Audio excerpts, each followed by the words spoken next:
Cooper Flagg, ACC Player of the Year. He's also going to be the #1 overall pick in the NBA draft. His scoring instincts. He's a dynamic 3-level scorer and shot maker. No, I don't think I've ever met anyone that's as positive and upbeat all the time. I mean, he always has such a positive.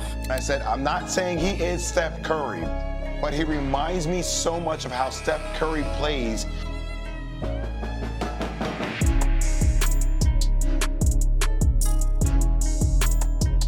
So now that the 2025 college season is over, March Madness is finished, you know what it's time for? A new 2025 NBA mock draft. And like always, we are going to do a lottery simulation before we get into this. And it's kind of sad that the college season is over. I thought this college season was one of the best in recent memory. I know it was kind of a chalky March Madness where we had 4 1 seeds in the Final Four, but those were truly the 4 best teams this year. And I may be in the minority, but I do like that, and I'd rather see the 4 best teams than maybe what we saw in 2023, where you had San Diego State, FAU, some of the teams included in that Final Four, Miami as well. Maybe not as expected, because I do think we get the best games possible, and the last few games did not disappoint. So let's simulate this lottery. Let's see who's going to get #1 overall in this new draft sim as the Washington Wizards. Wow. Okay.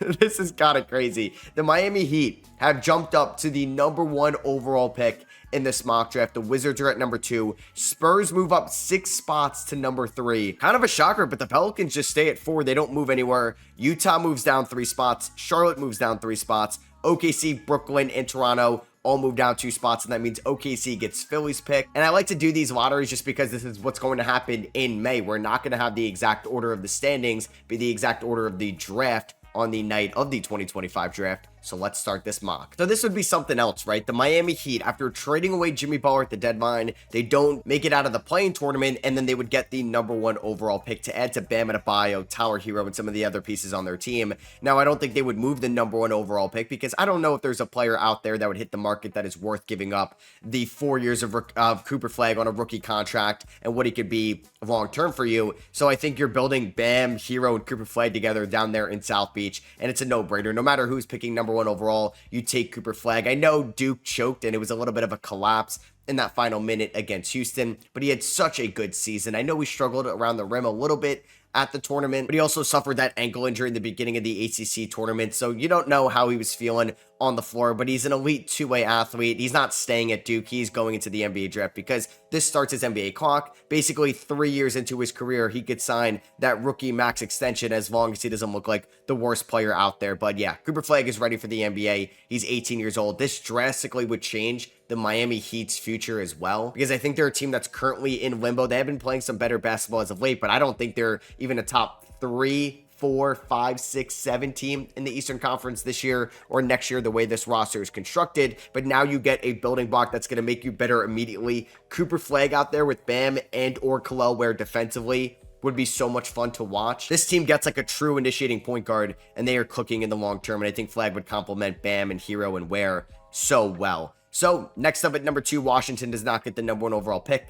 even though I do love the fit of Flagg in Washington. I do love the fit of Flagg basically everywhere. This is a no-brainer. You still take Dylan Harper #2 overall. There were some guys throughout March Madness that I think have helped their draft stock. Maybe Kaman Maluwatch could go up there to #3, but Washington doesn't need a Kaman. They have Alex Sarr. You get Dylan Harper, a fantastic ball handler, a fantastic scorer, and I think this team is still looking for their long-term #1 offensive option. I don't know if that's going to be Bilal Coulibaly, who got off to a great start in year 2, but struggled a little bit throughout the midseason point. Bub Carrington, Keyshawn George, Alex Sarr have all showed promise in their rookie year, and now you have Dylan Harper, who's got very good size, the modern-day prototypical size for a 1 or a 2 at 6'6", can be a good shooter, can get to the rim, and is exactly what the Wizards need as well. So that is a no-brainer at #2. And then I think things get interesting here at #3, because would San Antonio take Ace Bailey, who is a score-first prospect, and that is the best aspect of his game, or do they take VJ Edgecombe, who's more of a complementary piece and a connecting piece around Wemby,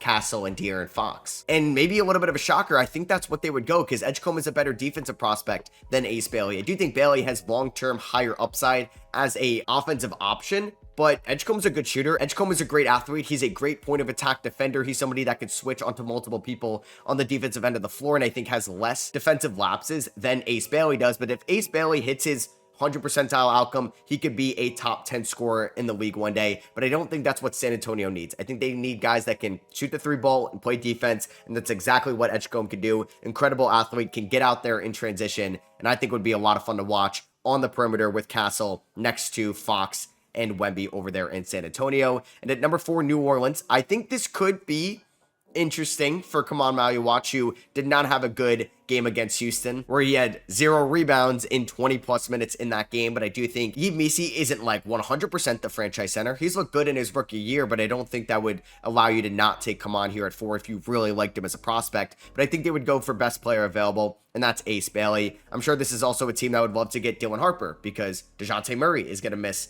most of the 2026 season when he's recovering from the Achilles tear, and you could get Dylan Harper, who could be an immediate starting point guard for you. But here, you're getting Ace Bailey. It's another wing. You traded away Brandon Ingram. You also have Jordan Hawkins and Trey Murphy and Herb Jones. Now, it's more so Zion is like an inside scorer and kind of plays more of a big. Trey Murphy is somebody that operates on the perimeter in the mid-range, and that's what Ace Bailey would be for you. And he definitely has a lower floor than somebody like a VJ Edgecombe, but he has a higher ceiling for sure. And maybe he's going to be a long-term offensive weapon for you, and you could put him out there with Trey Murphy and Zion Williamson, and you can have a very versatile trio, or maybe you just build him up as an asset over time, because I also have no idea if Zion Williamson is going to get traded this offseason. Maybe that could affect what they end up doing there at number 4. So the Jazz, one of the worst teams all year, gets a little bit unlucky here in the lottery. They end up dropping to pick number 5. I think they're a team right now that is in a very interesting situation. Would they trade Lauri Markkanen this offseason? Are they going to pay Walker Kessler? Would they rather just take Kaman Maluach at 5 and then trade Kessler? But I think Kessler has looked great defensively, and I would extend Kessler. Isaiah Collier has been a great playmaking point guard, but I don't think he would stop you from taking somebody here at number 5 if you really like to Kasperi Shakuchonis or Jeremiah Fears. I do believe this team still needs scoring. They need some defense, but I don't think there's a good enough wing defender here that would go 5th overall. So I think you would just take the scoring upside in Trey Johnson. It's not the best fit in the world. You got Keontae George over there, but with Cody Williams now looking great so far in year number 1, Collier is a guard, Filipowski's a big. The guys from the 2024 draft class really aren't going to stop Trey Johnson from getting any minutes. Hendricks is coming back from an injury. Sensabaugh is a good player, but maybe not a long-term starter. So Johnson could be out there at times with Keontae George, and that could be your backcourt going forward, or it could be Johnson and Collier with maybe George as a 6th man, or Johnson could be the 6th man. Either way, you're getting one of the best shooters in this class, and I think has great scoring upside in this league. Maybe Will Hardy can tap into the potential, but I think a lot would be determined what they're going to do at number 5 based on if they trade Markkanen or Kessler this offseason, because maybe they would just end up being a trade down team as well. So at number 6, Charlotte would also, I think, be all on Trey Johnson there. Now, I've thought about Kasperi Shakuchonis for them, because LaMelo can't stay healthy over the last 3 years, so you can get somebody that I think could play out there with LaMelo. But honestly, with Mark Williams being traded at the deadline and then that was rescinded, I think they can go for the long-term play here and Kaman Maluach. And LaMelo Ball is a fantastic passer and playmaker, and I think he can have a really good big man connection with Kaman. And I think Mark Williams having a solid second half of the year after being traded and that being rescinded, they could still trade Mark Williams this offseason. Now you don't have to pay $20 or so million for a center that I think Kaman can at least replicate a little bit right away, but also is going to be a much better defender long-term. He is the best rim protector in this draft, and I know it wasn't the best end to the season for Kaman, but he's somebody that needs to get his conditioning a little bit better at the NBA level, and that will come over time. I know it's not the type of player you wanted for Charlotte after this bad of a year yet again, but I do think he's somebody that can allow you to move on from Mark Williams. Maybe you land another first-round pick in this draft. Maybe you led a different young player, somebody like a Dalton Connect that could be a good shooter or defender on the perimeter, and you could snag Kaman here at number 6. Now, this is where I could have seen a trade. Maybe Brooklyn or Toronto would have moved up with Charlotte to snag Kaman. I think that could have been a deal that could have happened. So we're on the clock at 7 with OKC. They get this pick from Philadelphia. I think there's a great connecting piece for this team right now, and that would be Con Knipple out of Duke, somebody that had a great tournament both in the ACC tournament and March Madness. Didn't end the way he or anybody on Duke really wanted it to be, but he's somebody that is going to be a great connecting piece. They're not going to be able to pay everybody one day, and Knipple definitely does not have as high of a ceiling as somebody like a Kasperi Shakuchonis or a Trey Johnson or an Edgecombe, but he's the best shooter in this draft in my opinion. He's up there with Trey Johnson and his teammate Isaiah Evans and somebody from Florida we can get to later on. But yeah, Knipple, he's a smart player. He plays very physical. He can get downhill, good size, We'll see how the defense is going to be. But hey, this is a great place to develop your defense with maybe the best defensive team of all time coming off that 2025 season with the OKC Thunder. Here at number 8, the Brooklyn Nets. I mean, this is kind of disappointing for them, right? Like, this is a realistic scenario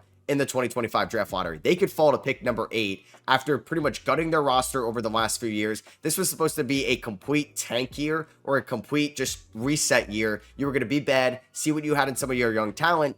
And if you end up with the 8th overall pick, I mean, it's not the end of the world to take a player here that you think you can build around, but you're missing out on one of the blue chippers like either Cooper Flagg, Dylan Harper, or Ace Bailey completely. And I think for them here, it would be one of the point guards that they would like the most, right? Do you like Kasparis? Do you like Jeremiah Fears? Or do you like Jace Richardson the most? I don't think they would go Derek Queen here for their position. So I'm going to have Kasparis Jakushonis, who I still like a ton, to go here number 8 to the Nets. They don't really have a long-term answer at their point guard spot. It's not going to be D'Angelo Russell. I think they can get the most out of him under Jordi Fernandez's system. He's still a great playmaker. He's a physical guy inside. The shot can be inconsistent, but I do think it is going to translate to the NBA level. I know it was up and down this year throughout Big Ten play or in the Big Ten tournament and didn't finish the season on the strongest note, but I do think the potential is there for a good ball handler, somebody that's 6'6". He did turn the ball over a ton last year for Illinois, but honestly, I think turnovers could be a little bit overrated as a stat sometimes. You really have to look deeper into that. Kind of like the flip side of somebody that has lack of assists. Like if your teammates just aren't hitting shots, you're not going to get a ton of assists. And sometimes maybe your teammates aren't catching passes. Maybe they're not making the right reads. And he's throwing the pick and rolls maybe a little bit too early, but his teammates should catch him. And sometimes they don't. He gets stinked for the turnover. Either way, he did turn the ball over a lot. I think Jordi Fernandez can slow that down there at Brooklyn. And he's somebody that can at least initiate this offense in the long term. We're on the clock with the Raptors here at number 9, a team that could also just go with a plethora of options here because they kind of have their starting 5 figured out for the 2026 season. You got Quickly, you got RJ, you got Ingram, you got Scotty, and you got Pirtle, and then you also have guys like Jacoby Walter and Grady Dick off the bench. So I don't know if they would really target a wing here. I think it could be a true guard or a wing. I really like Jeremiah Fears or Jason Richardson at this value at 9, but I do think Toronto could also value getting a center here to maybe look at the long-term answer after Jakob Poeltl, as he's got 2 years left on his deal and he is getting up there in age. I could also see Toronto looking to move this pick as well, but I think they can go with Derek Queen out of Maryland. Not in my top 10 on my personal big board, but he had a great end to his season throughout the Big Ten play, a very crafty scorer inside, and has a very good handle for somebody of his size. We saw him in March Madness against Colorado State hit a game winner on a downhill shot that looked like he was a guard out there. He's a good rebounder inside. I worry about the defense and the rim protecting and his quickness and strength down there, but he's a very fun project, and I think that's something Masai Ujiri would look into, especially if Kaman Maluach is off the board. So at number 10 here, we do have the Portland Trailblazers. I know their fans probably don't want them taking a guard, and I could definitely see that. Obviously, with Scoot Henderson hopefully being the starting point guard full-time next year. We'll see what they feel about Anthony Simons long-term on this team, but you got your wings in Kamara, Sharp, and Denny Avdia. You have your center, it looks like, in Donovan Clingan. So I think you can kind of go with a bunch of different options here. And I think I'm looking at like the long-term replacement to Jeremy Grant. And I'm looking at either Asa Newell or Colin Murray-Boyles. And for this team, I'm actually going to go Asa Newell because I think he could be a very fun front court partner next to Donovan Clingan, because I think Clingan can help Newell defensively, and I think Newell can help Clingan offensively, because I do think Newell is a very good touch around the rim. He can work the pick and roll with Scoot Henderson, and then he can also be your backup center behind Donovan Clingan when DeAndre Ayton and Robert Williams are no longer on this team. So he kind of gives you somebody that can play the 4 and then can play the 5 on both ends of the floor. So we're on the clock here at number 11 with the Chicago Bulls. Now, this draft has not fallen too good for them because they're a team that's going to be in the playing tournament. Who knows? Maybe they end up making the playoffs, and all the top centers are off the board, and there's not really a top power forward for them either. I mean, they could go Colin Murray-Boyles, but you have Matas Buzelis there. I think they would prefer to get some size. Like, you have Kobe White, you have Dosunmu, you have Josh Giddey. I'm not really sure if there's a market for Jeremiah Fears or Jace Richardson, but as I'm looking at the Chicago Bulls outlook, I think I would go for somebody that could be a little bit more of an off-ball scorer, because maybe you still extend Kobe White, but you're going to look at somebody that could be a really good shooter, and Jace Richardson is a much safer of a shooting option than Jeremiah Fears. He's not as good of a ball handler or initiator, but you have that most likely with Josh Giddey in the long term. Who knows if they're going to move on from Kobe White and or Ayo Dosunmu this offseason, and Richardson can be your shooting guard long term. You already have Bruzelis figuring out if he's going to be a 3 or a 4. I know you'd prefer to most likely get a Kaman or Derek Queen in this draft, but I'm going to have them take Jace Richardson. Maybe they'd also be a trade down team as well. So at number 12, we do have the Dallas Mavericks. They can also go with a bunch of different options right here. I like Jeremiah Fears. I don't think he falls past this spot because I think Houston would love to snag him, and I do think he's somebody that could just call ball screen after ball screen, and he can work the pick and roll so well with Derek Lively, Anthony Davis, PJ Washington, Daniel Gafford out of the gate. And he's not going to be playing with Kyrie Irving, but he can at least learn from Kyrie Irving, who's one of the best point guards of this generation. And Fierce has a little bit of project to him, but I think that's fine because he's going to be playing for a very solid team on paper in 2026 with the Dallas Mavericks, and he's also going to be coached by one of the best point guards of all time in Jason Kidd. And this pick here at 13 is to the Atlanta Hawks from the Sacramento Kings from that Kevin Huerter trade back in 2022. This team does need to add some defense. I would also not be surprised if they reached a little bit on a big man, but I think I'm going to go for somebody that's going to be labeled as a big man, Colin Murray Boyles, but he's up there with Cooper Flagg as one of the best defenders in this draft. He's an incredible post defender, perimeter defender, point of attack. He could do it all. He would go a lot higher, but he's in that tweener position at 6'7", so you really can't play him at the 5 at the NBA unless you could trust his defensive rim protection right away, and we'll see if he develops an outside shot. But he's very physical. He's a good athlete, and like I said multiple times, he's a great defender, and I think that's what Atlanta needs in the long term with Daniels, Reese Shea, and Jalen Johnson. And now you add Murray Boyles, an athletic wing, into the mix. I like that a ton. And then the last pick here of the lottery, we do have the Houston Rockets, a team that could also go with a bunch of different routes. And I think they're also a team that could look for some shooting or trying to find that point guard long term. And with Jace Richardson and Jeremiah Fears off the board, I'm not sure if they would want to really go on to the full developmental project of Yegor Demon. Now, right now, there's a chance Yegor could end up going back to BYU, but I think they could also look to maybe fix Liam McNeely, who has declared for this draft. He was somebody at one point this year was looking like a top 8-9 pick, especially after that game he had against Creighton, and then he really struggled at the end of the year, and especially in that March Madness game on the defensive end against Florida. Now, that is one of the better teams in college basketball, but McNeely has a lot to work on. His shot also cratered as well, and if he's not knocking down his threes at an elite clip, he's going to lose a ton of value, but I do think Houston could fix him a little bit, and then you would have him and Reed Shepard getting more minutes next year to improve this team's three-point shooting, which could definitely go up in 2026. So that is going to wrap out the lottery here. Some interesting picks. Cooper Flagg, obviously, to the Miami Heat. We had Kamon Watch going to Charlotte, with me thinking they would move Mark Williams this offseason. OKC gets to keep Philly's pick. They end up with Con Knipple. Jace Richardson goes to the Chicago Bulls. I know they don't really need another guard, but he could be more of an off-ball player rather than an on-ball player, and I think that's what they really need no matter the position. So yeah, a lot of good shooters off the board here at number 15 for the Orlando Magic. They're another team that could definitely add some shooting. They're probably the team that needs to add shooting the most, and there's not a lot of consistent shooters on this board. But if they can take the chance on Will Riley, if he declares for this draft, I do think he could be a top 5 wing in this class. He's a very good shooter coming out of Illinois. Now he's very skinny right now, and that did hurt his strength on the defensive end of the floor.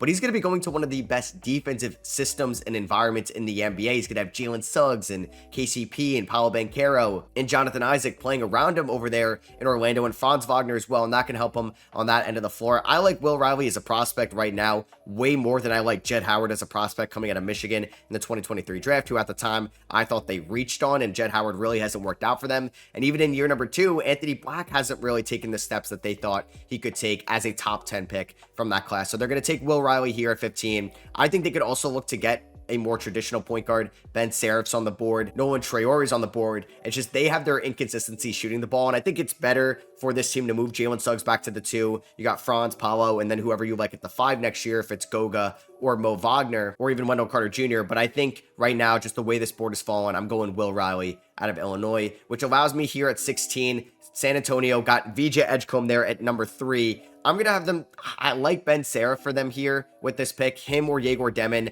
I do like Ben Serif a little bit more as a prospect because I do think he has a little bit more scoring upside. I do think Yegor Demon is a fantastic passer. I do like Ben Serif's vision a little bit more, but I do think Yegor can throw crisper passes there in the half court and could get downhill a little bit at times, but both have long frames that could be prioritize at the NBA level, and this team could look for more guard depth after De'Aaron Fox if you don't think Stephon Castle could be like a true initiator point guard for this team. And I do like Serif at 16, that the way that this board has fallen. So at number 17 for Utah, we got Trey Johnson with the 5th overall pick. I think they could try to keep the BYU kid there. in Utah and take Yegor Demon to have another point guard option with Isaiah Collier in that backcourt. And if he doesn't even work out at the 1, you could play him at the 3 because he is 6'9". Or hey, he can even be a stretch 4 if you think you can tap into that shot and you think he can get more physical and stronger there and could be a solid defender at the NBA level. But I do think he is still a major project.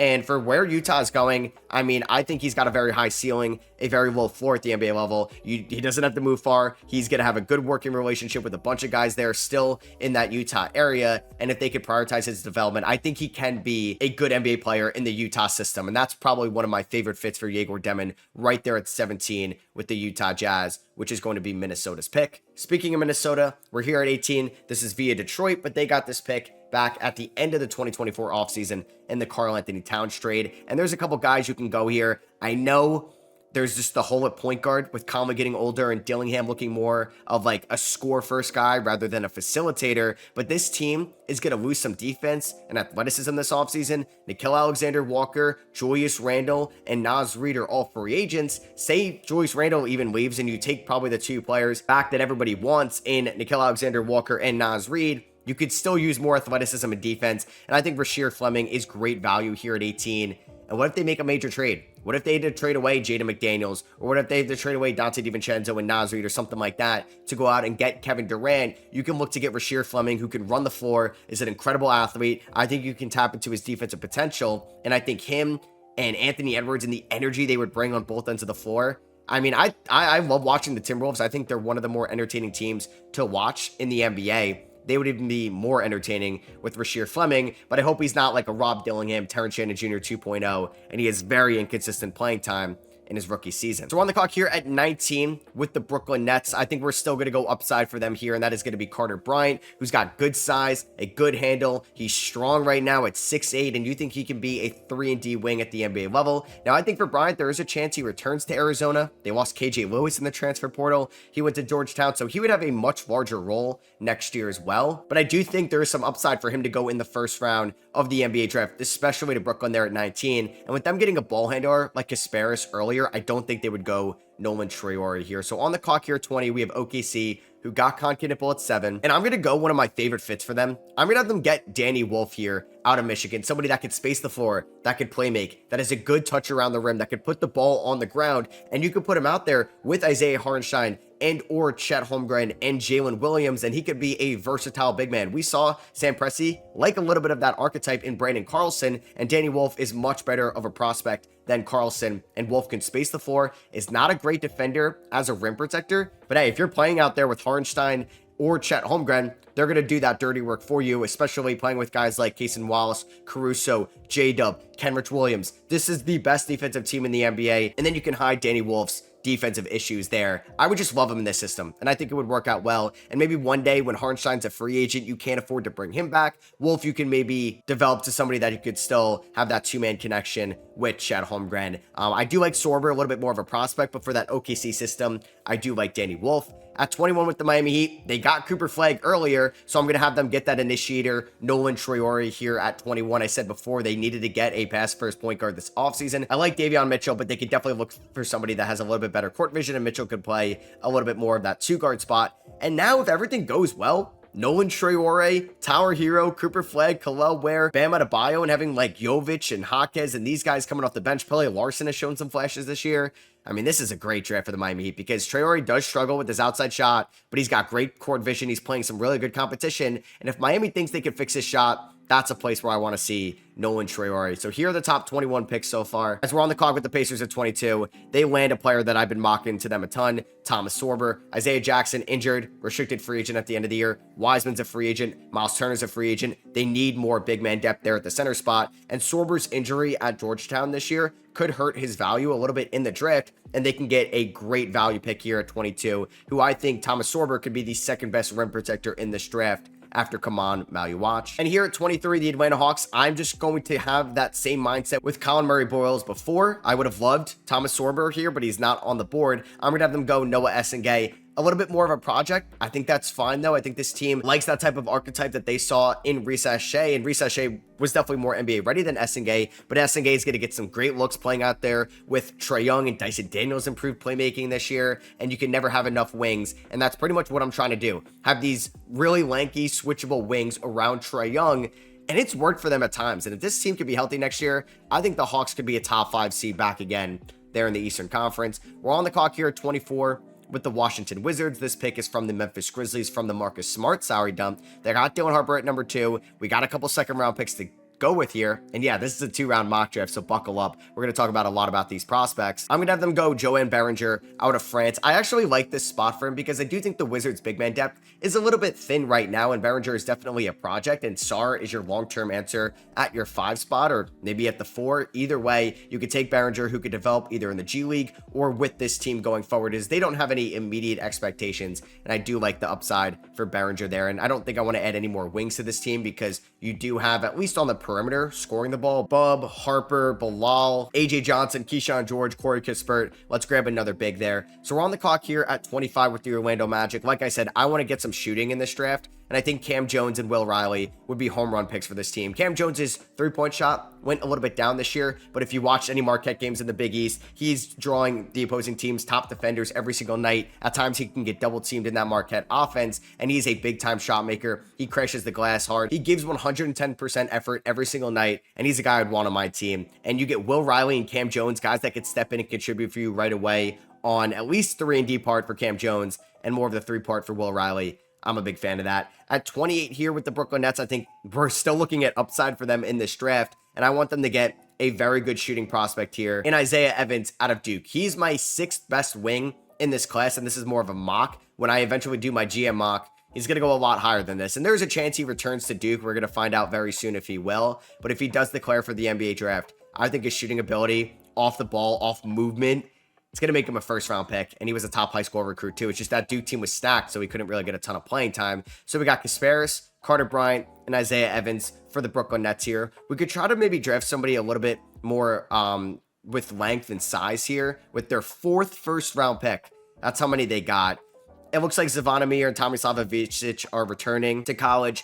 Same with Watt there at San Diego State. So I'm going to have them go Ryan Kalkbrenner out of Creighton. With Day'Ron Sharpe being a restricted free agent, maybe they trade Claxton. I think Kalkbrenner is a safe pick for what the Nets are building there in Brooklyn. At 28, the Boston Celtics, there's a lot of guys that I love here for them. We want Joe Mazzulla ball. I think Caravan could have went a little bit higher to Orlando for sure. But at 28, this is a home run pick for Boston, who's also picking again early in the 2nd round. And they take Alex Caravan, who could play that Mazzulla ball offense, take a bunch of threes, can cut and slash very well like Jaylen Brown and White and Tatum can in this offense.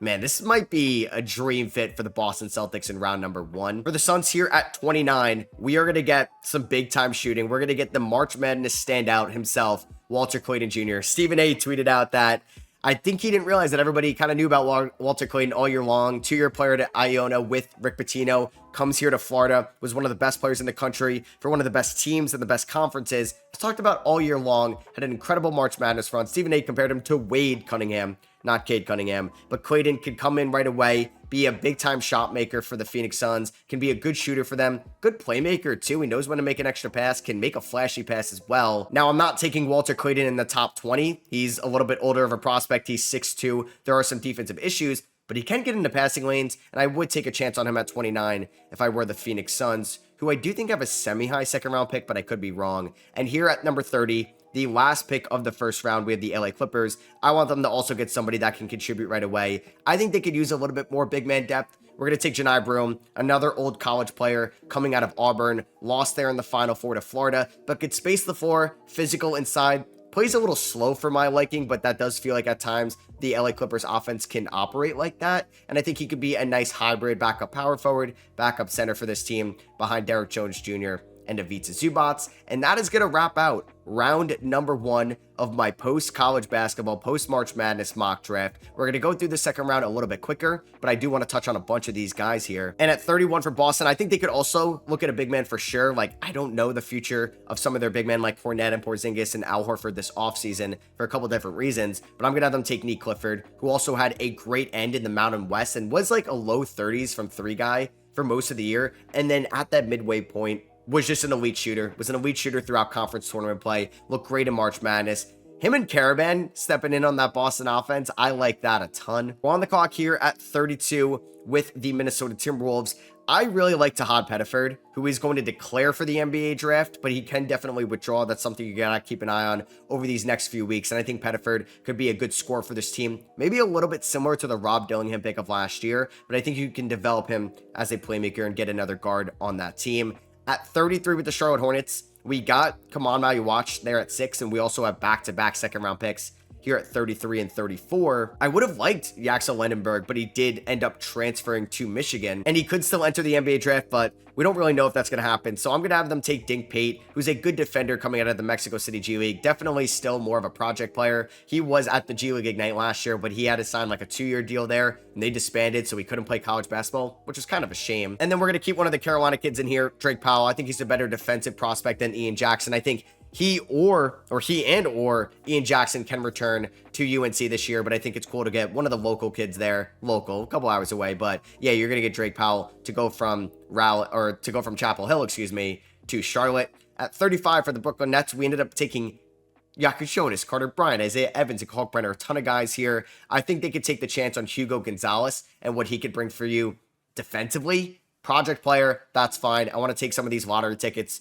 for the Brooklyn Nets in this draft. For their first pick, yeah, I'm sorry, Sixers fans here at 36. I think we need some big man depth behind Joel Embiid. I'm going to take Maxime Reynaud. Very good touch around the rim. Was a fantastic scorer this year for the Stanford Cardinals and was one of the best players in the ACC. Was probably the second best player in the ACC behind Cooper Flagg. At 37 for Detroit, I'm going to take Darren Williams, who I think is NBA ready, a physical guy that can get downhill. He's very strong, can finish at the rim, and you can never have enough wings. So we're going to add another one to the Detroit Pistons organization that's having an incredible year. At 38 for the Golden State Warriors, a lot of these guys like Jaleel Bethea, like I said, transferred to Alabama. I think Golden State, I would like to take somebody that can contribute right away. Let's take Alex Tui out of Australia, who did recently declare for the NBA draft. That I don't love him as a prospect, but a lot of people like him as a top 40 guy for what he can be as an off-ball shooter and think he can fit that Golden State Warriors offense. I know he had a terrible end to the season, and he was really bad down the stretch against Houston, but I still think Tyrese Proctor should be a top 40 pick because throughout most of the year, very smart player, very good shooter, needs to work on his free throws, but I think could still be a top 40 pick for sure. And I have him going there to the San Antonio Spurs. At 40 for the Toronto Raptors, Boogie Flynn and LeBaron Filon and Ian Jackson, these guys, are they going to enter the draft or not? I like Adu Thero's defense, and I think Darko Rajakovic would like that a ton as well. Not the best shooter in the world, but can anticipate passing lanes and can get out and running in transition, which I think Toronto could use another one of those players. At 41, Sacramento, I think Filon's a little bit better of a point guard prospect. Like I said, who knows if he's going to return to college basketball or not. Either way, I think Sacramento, after trading De'Aaron Fox, could try to look for their next long-term initiator. And I think Filon, while he is a project, could be that for them long-term. And if he does declare, could definitely work himself into being a first-round pick. And Magic fans, I got you. I got you Will Riley. I got you Cam Jones. And I'm going to get you one of the best shooters in this draft here at number 42, Kobe Bryant. Not the best defender in the world, not somebody that can attack downhill, but is a fantastic shooter with great size at 6'5", 6'6". I don't know about 6'7", but man, is he a top 5 shooter in this class, and you're getting that value there